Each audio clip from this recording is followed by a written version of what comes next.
Good morning दोस्तों, कैसे हैं? आज आपके लिए वात, पित्त और कफ। तो आज मैं सिर्फ कफ के ऊपर चर्चा करूंगा। कफ, वैसे तो हमारे अंदर 3 दोष होते हैं, वात, पित्त और कफ। कफ सबसे जो प्रमुख स्थान है हमारे शरीर में वो है कफ का। कफ यानी कि बचपन से, जब से हम पैदा होते हैं तो उसमें कफ की प्रधानता रहती है। कफ की प्रधानता यानी कि बहुत अधिक कफ बनता है जब हम बचपन में छोटे होते हैं, यानी जब बच्चा पैदा होता तो उसमें कफ की प्रधानता अधिक रहती। कफ ही बच्चे को हष्ट-पुष्ट रखता है, कफ ही उसको बढ़ाने में भी मदद करता है, कफ उसकी बुद्धि प्रबल करता है, साथ ही साथ बुद्धि को, स्मरण शक्ति को भी तेज करता है। जिन बच्चों में कफ की अधिकता नहीं होती है या जिनमें पर्याप्त मात्रा से कफ नहीं पाया जाता, उनमें क्या होता है कि मंद बुद्धि बच्चे पैदा होते हैं। तो ऐसे बच्चों के लिए तो और कई सारी बीमारियां इससे हो सकती हैं। तो जो मेनली जो हमारे शरीर में कफ का स्थान है वो सिर की चोटी से लेकर छाती भाग तक कफ यहाँ तक रहता है।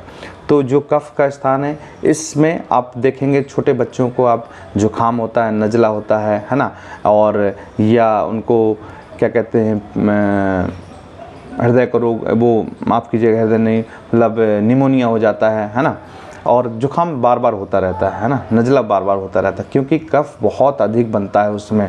बचपन से लेकर 0 से लेकर 14 वर्ष की आयु तक कफ बहुत ज़्यादा बनता है। तो इसके पश्चात जैसे जैसे दिन बढ़ता है तो धीरे धीरे कफ का प्रकोप कम होता है।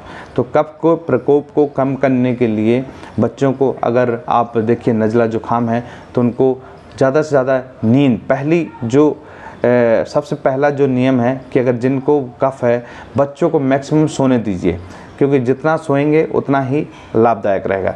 कफ को शमन करने के लिए सबसे पहली नींद है, दूसरे नंबर पे मालिश है, तीसरे नंबर पे चिकित्सा औषधियाँ हैं। तो पहले नंबर पे नींद, तो नींद पे आता हूँ मैं। तो भागवत संहिता में स्पष्ट रूप से वर्णन है, राजीव दीक्षित भी कहते हैं कि जो बच्चे छोटे होते हैं 0 से लेकर 8-10 साल तक, उनको मैक्सिमम सोने दीजिए। जो बच्चा छोटा होता है 0 से लेकर 5, वो 16-16 घंटे नींद सोता है ना। तो जितना सोएगा उतना अंदर उसके लिए इफ़ेक्टिव रहेगा, उतना ही उसका कफ शांत रहेगा और वो उसकी वृद्धि में आवश्यक है। तो उसको मैक्सिमम सोने दीजिए। फिर उससे जो सोना उनको मैक्सिमम, जो बड़े बच्चे होते हैं उनको थोड़ा सा 8 घंटे सोने दीजिए, 10 घंटे सोने दीजिए। अब दूसरी चीज़ आती है कि नींद के बाद जो दूसरी चीज़ है तो मालिश।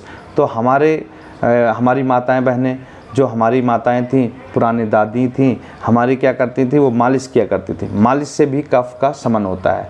तो मालिश कहाँ की जाए? मालिश हमारे तलवे में करती थी। ये आप देखें, बच्चों को देखेंगे तो बिल्कुल सॉफ्ट होता है, सॉफ्ट टिश्यू की तरह होता है, उसमें मालिश की जाती है। जैसे उत्तर भारत या उत्तर प्रदेश में, यहाँ पर आप सरसों के तेल की मालिश कर सकते हैं। तेल मालिश जब आप यहाँ करते हैं तो आपके अंदर तेल अंदर पहुँचता है, उससे कफ का शमन होता है, यानी कि उसको शांत करता है।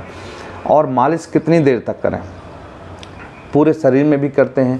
फिर पहले तो मैं बताता हूँ आपको, यहाँ तालू पे की जाए मालिश, फिर इसके पश्चात दोनों कानों में मालिश की जाए और फिर पूरे शरीर में। जब तक बच्चों को अगर साइड में पसीना आने लग जाए तो आप मालिश रोक दें, ज़्यादा मालिश नहीं करनी है ना। तो रगड़ के मालिश करिए उनके बच्चों को, और उससे क्या है कि उनका कफ भी शांत रहेगा और उनके वृद्धि यानी शरीर वृद्धि और बौद्धिक क्षमता सब बढ़ने में सहायक होगा। क्योंकि कफ से स्मरण शक्ति बहुत तेज़ होती है, उस समय चिंतनशीलता बहुत ज़्यादा अधिक होती है, और जिनका कफ बिगड़ जाता है वो बहुत ज़्यादा विपरीत अपराधी प्रवृत्ति की भी हो जाते हैं। तो कफ का शमन करके रखना होता है आपको। तो पहली मैंने बताया नींद, दूसरे अपने बच्चों को भरपूर नींद लेने दीजिए। दूसरी मैंने बताई है आपकी मालिश कैसे की जाए और कितनी देर की जाए? जब तक बच्चे को साइड में पसीना ना आ जाए तब तक आप उसको करते रहें, लगभग 10 से 15 मिनट बहुत है। और यहाँ तालू में मालिश और दोनों कानों में मालिश और पूरे शरीर में मालिश आप मर्दन करेंगे तेल का, तो उससे काफ़ी लाभ देगा। अब आते हैं हम, जब बच्चों को जुकाम बहुत ज़्यादा होता है, यानी कफ ज़्यादा बड़ा होता है, उस समय आप उनको सबसे अच्छी औषधि है घर में, अगर वो है आपके घर में रखी हुई है, आप चाहें तो उसको हर्ड़ के साथ दे सकते हैं। पहले माँ अपने दूध के साथ बच्चों को रगड़कर हर्ड़ बहेड़ा का या बहेड़ा दे देती थी उससे आपको, या जायफल दे देती थी। जायफल उससे क्या है, तो गर्मी शांत रहती थी, उससे क्या है कफ उनका शांत हो जाता था। दूसरे अदरक का जूस, अदरक का रस भी निकाल कर दे सकते हैं, या अदरक का रस थोड़ा सा लें और उसको चटा दें, है ना, शहद के साथ, बहुत ही लाभदायक है। ये जायफल लें, उसको माताएं बहनें अपने दूध से उसको थोड़ा सा उसको रगड़ती थी एक क्या बोलते हैं सिलबट्टी में, और उसको चटा देती थी। तो थोड़ा सा चटाते तो उसका जो कफ होता था वो शांत हो जाता था, यानी गर्मी होती है, वो जुकाम वगैरह होता था, वो नज़ला होता था, वो ठीक हो जाता था। इसके पश्चात घर में ही तीसरी औषधि वो है आपका क्या बोलते हैं सिनामोन, यानी कि दालचीनी। दालचीनी बहुत ही इफ़ेक्टिव, बच्चों को, जिन लोगों को जुकाम हो जाता है उन लोगों को दालचीनी थोड़ा सा दालचीनी लें और शहद में मिलाएं और उसको चटा दें। तो ये दालचीनी भी बहुत ही ज़्यादा जुकाम खांसी में फ़ायदेमंद रहती है ना। तुलसी के पत्ते, उनका भी आप उनको चटा सकते हैं। तो इस तरह से देसी औषधि और घर में जो मौजूद है उसका उपयोग करें, बच्चों को ऊट-पटांग चीज़ें ना दें, है ना।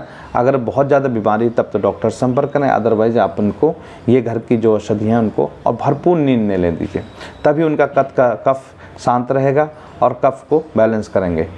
तो अगर कोई आपकी क्वेरी है तो आप बच्चों को थोड़ा, जो बड़े होते हैं 5 साल तक, 3-4 साल से 5 साल, उनको आंवला दें। आंवला बहुत ही आवश्यक है, बहुत ही ज़्यादा एंटीऑक्सीडेंट है, इम्यूनिटी को बढ़ाता है, साथ ही साथ कई सारी चीज़ों को लाभदायक है। तो आप आंवले का सेवन ज़रूर करवाएं बच्चों को। त्रिफला बिल्कुल ना दें, त्रिफला बड़ों के लिए है, बच्चों के लिए त्रिफला का उपयोग नहीं करना है।